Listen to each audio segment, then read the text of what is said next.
Estamos recebendo os nossos convidados de hoje aqui para falar sobre esse tema muito importante para o terceiro simpósio de dislexia que vai ocorrer agora no sábado, dia 14, aqui em Brusque, na Sociedade Beneficente de Brusque, na Avenida aqui 1º de Maio, início às 8 até às 18 horas. A doutora Ana Paula Silva está conosco para falar sobre esse tema tão importante, tão atual e que é necessário o rádio trazer informações desse transtorno que é do aprendizado, a dislexia. Doutora Ana, bom dia, tudo bem? Bom dia, é um prazer estar aqui novamente, falando de um tema tão importante hoje nas nossas escolas, né? As nossas famílias, que têm muitas dificuldades, às vezes, de entender o que é a dislexia, por isso que a Avan trouxe novamente o simpósio. O primeiro e o segundo foi um sucesso, né? O pessoal perguntava muito pra gente quando que sairia o terceiro simpósio, e estamos aí no próximo sábado, com muitos palestrantes acerca desse tema tão relevante para a nossa sociedade. Muito bem. O que é a dislexia e quando se pode fazer um diagnóstico exato a respeito dela? Olha para uma criança e essa criança é dislexa. E também se existe sei lá, a pessoa acaba descobrindo que tem ou teve, não sei como é que é isso, depois de adulto, como é que funciona? Sim, então, a dislexia, ela é um transtorno, né, de origem neurobiológica, então a criança já nasce com essa dificuldade e ela vai levar para o resto da vida, né, ela não tem cura. Muitas vezes as pessoas perguntam se a dislexia tem cura. Não. Então, o que ela afeta diretamente hoje, né? Hoje a dislexia, ela afeta diretamente a leitura. Então, nós falamos que a dislexia é um transtorno de aprendizagem com prejuízos na leitura. E normalmente a criança começa a apresentar características na fase da alfabetização, que a gente fala. Então, próximo aos 6 anos de idade, 6, 7 anos, a gente já consegue perceber alguns sinais, né? Quando começa a alfabetizar, então, geralmente? Isso, na fase da alfabetização. Já 6, 7 anos, já na primeiro ano já da escola. Isso, fundamental. Né? E aí, claro que às vezes com 4, 5, a gente já começa a perceber algumas características, mas o ideal não é fechar diagnóstico, principalmente antes dos 8 anos de idade, né? Então, assim, a criança precisa passar pelo processo de leitura e escrita. Caso ele continue com prejuízos ou ele não consiga se alfabetizar, é importante fazer uma investigação mais específica para a dislexia, né? E hoje a fase adulta, né? Então, assim, hoje muitas pessoas estão se percebendo disléxicos que na época da escola não tiveram essa oportunidade, né? E passaram pela escola, alguns até desistiram, né? Então, a gente tem pacientes aí, às vezes, com 30, 40 anos, que sofreram muitos prejuízos durante o percurso escolar e chegaram agora, quando foram perceber, muitas vezes, é porque se identificaram no filho, né? Então, assim, perceberam que o filho tinha essa dificuldade, aí chegaram no consultório, ao fazer o diagnóstico, falaram, Ana, eu sou exatamente igual a ele, né? Como ela é uma dificuldade de origem genética, então, normalmente alguém na família tem, né? Então, e a incidência para cada 4 pessoas, 3 são meninos. Então, normalmente o pai tem e o filho menino possa ter também. Deixa eu tentar até fazer uma correlação com essa questão da identificação do problema. Você fala aí em 6, 7, 8 anos. Então, aí estou falando aí que uma situação normal seria a criança primeiro, segundo, terceiro ano do ensino fundamental. Tá justamente na idade do ensino fundamental. Hoje, existem, não sei se ferramentas é a palavra certa, mas existem ferramentas dentro das salas de aula, por exemplo, que permitem até os professores, até os coordenadores identificar essa dificuldade para que seja feito o encaminhamento. Eu estou falando que às vezes pode ser que os pais não consigam fazer essa identificação, mas dentro de sala de aula, por exemplo, os professores identificam essa dificuldade. Existe hoje algum trabalho, alguma forma, ou os professores já estão, não sei se treinados, mas já sabendo que procedimento ser feito? Sim, porque a dislexia, ela tem características muito específicas que a gente fala, né? Então, uma leitura lenta, tá? Então, quando a criança começa a leitura e ela tem uma dificuldade em automatizar isso, então ela vai ler silabadamente, e muitas trocas de letras que a gente fala. Então, a gente tem as trocas, né, que é muito auditiva, um F pelo V. Então, isso tem que ser muito recorrente. Ah, a criança trocou uma letra, ela tem dislexia? Não. Então, assim, ó, as características, elas têm que ser persistentes. Então, ele vai trocar o F pelo V, ele vai trocar o D pelo T, né? O C pelo G. Então, assim, essas trocas fazem com que a criança tenha muito prejuízo no momento de ela fazer a leitura e automaticamente a escrita. Porque o que as pessoas precisam entender? É uma dificuldade de leitura que afeta a escrita. Então, assim, a gente percebe muito quando a criança escreve, mas por ela ler errado, ela escreve errado. E trocas muito visuais, né? O P pelo B, enfim, são algumas trocas muito características da dislexia. E aí, quando o professor em sala de aula começa a perceber, é importante que ele busque ajuda, busque apoio, fale para a coordenação, para a direção da escola, para fazer uma investigação e a gente realmente saber se é uma dislexia ou não, ou se é apenas uma dificuldade momentânea, né? Que não seja, assim, um diagnóstico.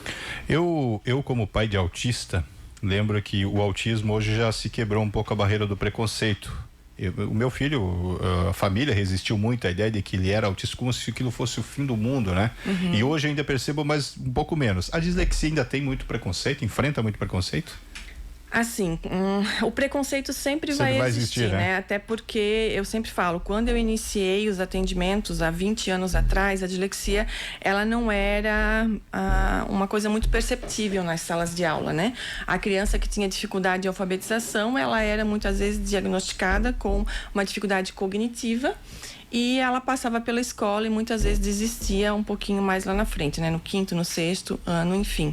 Hoje não, hoje a criança, ela vai passar por todo o percurso e se ela tiver esse apoio, ela vai conseguir seguir adiante, né? Até porque a dislexia, ela não afeta a parte cognitiva. Então, se o pai chegar com, né, e a gente fizer uma avaliação e perceber que essa criança tem um rebaixamento intelectual, tem um atraso cognitivo, a gente já descarta a dislexia, né? Então, a dislexia é uma criança que tenha uma inteligência normal. E a própria questão do preconceito, a criança acaba sofrendo muito pelo fato de como ela vai ler em sala de aula, de como ela vai escrever, né? E aí acaba acontecendo algumas situações. Mas eu vejo que hoje a gente tem muita informação, né? Até no último simpósio, é isso que eu falo, como é importante a gente ter esses momentos, porque são dificuldades que aparecem na escola. Só que os pais em casa têm muita dificuldade em lidar com o filho. E no nosso último simpósio veio muita avó, tio, primo, irmão, às vezes mais velho, que tinha um irmão menor com essas características. Então, assim, os próprios familiares hoje, eles estão dispostos a receber essa informação, essa orientação para auxiliar, né? É que existem alguns tabus que a gente fala tanto no autismo, quanto na dislexia, como no TDAH, enfim. Porque a dislexia, ela não vai aparecer na fase adulta só, como TDAH. Ah, virou adulta, agora tem TDAH. Não. A criança que tem um transtorno, ela sempre teve esse transtorno, né? Muitas vezes o diagnóstico foi tardio, mas... E essa questão do preconceito, assim, com informação, a gente consegue diminuir um pouquinho. Eu lembro que eu ouvi a primeira vez falar em dislexia, talvez o Rodrigo vai lembrar, com o Robson. O Robson, inclusive ele chegou, ele foi vereador suplente aqui em Brusque e apresentou um projeto, eu lembro que foi aprovado, eu não lembro agora se era Semana da Dislexia ou alguma coisa relacionada, e ele é disléxico. Eu até então nunca tinha ouvido falar da dislexia, por mais que seja jornalista, trabalho com informação, mas eu não tinha. E com o Robson, inclusive eu entrevistei ele aqui, ele contou como é que era, enfim, como é que ele descobriu. E aquilo passou a ficar mais público aqui. E quando o Luciano vem a público e diz que ele é disléxico, isso também ajuda a não só a informar, mas a quebrar um pouco desse preconceito, eu imagino, né, doutora? Sim, porque a gente sempre busca uma referência, né? E assim, ó, o Luciano, ele traz muito isso, que a dislexia em nenhum momento ela pode ser usada como uma muleta, sim, né? Porque a gente tem grandes referências aí, mundial, que tem dislexia e que tem muito sucesso na vida, né? Então, eu sempre falo, A dislexia ela é muito específica do indivíduo, mas se ele se colocar aberto a aprender, ele vai ter sucesso na vida, né? Então, em nenhum momento a dislexia pode ser usado como uma muleta ou algo que eu não aprendo porque eu tenho dislexia. Muito pelo contrário, né? A dislexia ela faz com que... Eu sempre falo assim para os meus pacientes, o aluno leu uma vez, ele entendeu, você vai ler 3, mas você vai entender também. Então, o resultado vai aparecer. Um pouquinho mais de esforço, mas ele vai aparecer, tá? Não sei se a palavra correta é tratamento, mas eu quero tentar... a questão é que eu imagino que muitos pais, quando recebem esse diagnóstico, devem até ficar meio assustados. Até porque a palavra não é bonita. Disléxico, né? Mas como é feita essa abordagem com os pais? Eu quero tentar entender como é que é feito também a identificação, a gente já falou. Mas, por exemplo, como é feito a abordagem com a criança? Vamos falar de criança em idade de alfabetização, que talvez a idade mais importante da alfabetização. Como que é feita a programação desse trabalho com essa criança a partir do momento que tem identificação, que ela tem a dislexia, né? E também como os pais também podem ajudar nisso. Queria que você abordasse um pouquinho sobre o assunto.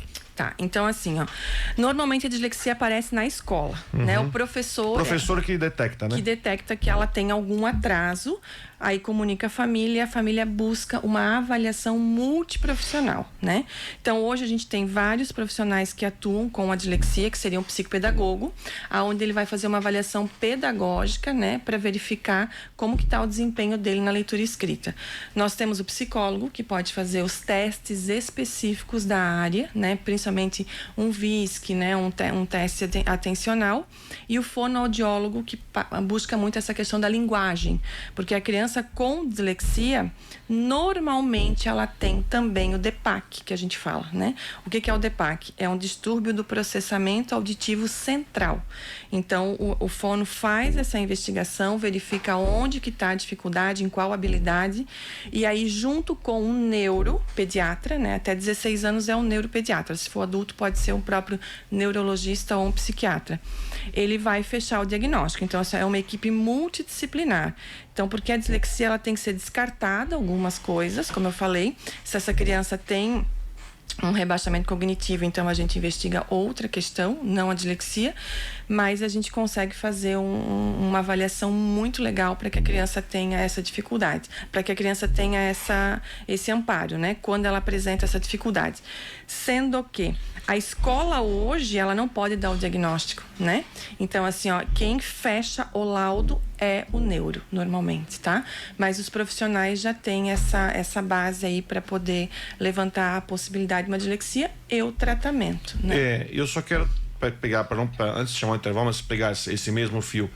E aí, o resultado disso, por exemplo, é possível dizer que essa criança, depois de identificada a situação na primeira, segunda, terceiro ano, esteja lá pela 5ª, 6ª série, ou vai quando começar o ensino fundamental 2, numa situação, depois de todo o acompanhamento, todo o tratamento feito, pode estar em condição de estar acompanhando normalmente, junto com seus colegas, por exemplo, chegando num 6º ano, por exemplo, mais à frente no ensino? Sim, eu mesmo tenho pacientes hoje que se destacam em sala de aula, né? Então as professoras falam, nem parece que ele tem dislexia, né?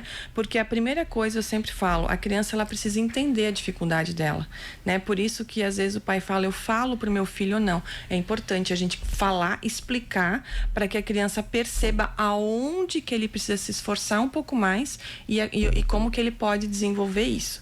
E aí, quando chega uma criança bem trabalhada, no primeiro, no segundo, no terceiro ano, ele vai ter muito sucesso escolar, né? Ele vai começar a criar estratégias de estudo para ele conseguir tirar boas notas, até porque a inteligência é preservada. Então, não tem porquê ele não ser um bom aluno, né? Aí a gente entra nas questões de adaptação. Então, ele tem direito a um ledor na prova, ele tem direito a fazer avaliação oral, e tudo isso vai auxiliar para que ele consiga seguir o fluxo normalmente. E os profissionais que atendem, eles estão preparados para identificar isso? A gente falou, a senhora já trata desse tema já há 20 anos, né? Mas para muitas pessoas ainda é um tema recente, é um tema novo. Como é que está no âmbito dos profissionais de educação para perceber? Porque às vezes a própria família não tem essa percepção, né, doutora? Sim, o que a gente percebe hoje, né? As escolas chamam muito, né, os nossos serviços para poder divulgar cada vez mais a dislexia. E aí, quanto mais, eu sempre falo, quanto mais informação, melhor, tá? O diagnóstico de dislexia, ele não é um diagnóstico de Google, que a gente fala, né? Eu digito no Google a dislexia, eu vejo o que aí o meu filho tem. Porque existe uma situação no processo de alfabetização onde a criança pode ter essas trocas, ela pode escrever espelhado, ela pode ter dificuldade para leitura, que não seja uma questão diagnóstica. Pode ser uma questão do ambiente, pode ser uma questão emocional. A gente tem muitas crianças que vêm de outros lugares, então assim, teve uma educação infantil de um jeito, entrou no primeiro ano totalmente, né, sem ter um conhecimento do alfabeto, das letras, enfim. E aí ela pode vir apresentar. Mas hoje eu vejo que as escolas buscam muito apoio, sim, dos profissionais, né? E a gente tem vários profissionais aí que estão na área, que pode trazer informação. O nosso próprio Felipe Ponce, que vai estar com a gente no sábado, ele tem o Dyslexic Club, né, que é um canal no YouTube, ele tem o Instagram dele, ele é um disléxico, que hoje ele já é mestre em educação, então ele sempre fala, Ana, eu fui diagnosticada aos 10 anos, então assim, é um diagnóstico um pouco mais tardio, né, porque hoje a gente consegue ver um pouquinho antes, mas eu aprendi a lidar com a dislexia e hoje eu sou um assíduo, eu leio muito, eu estudo muito e ele passa isso para as pessoas, é muito legal.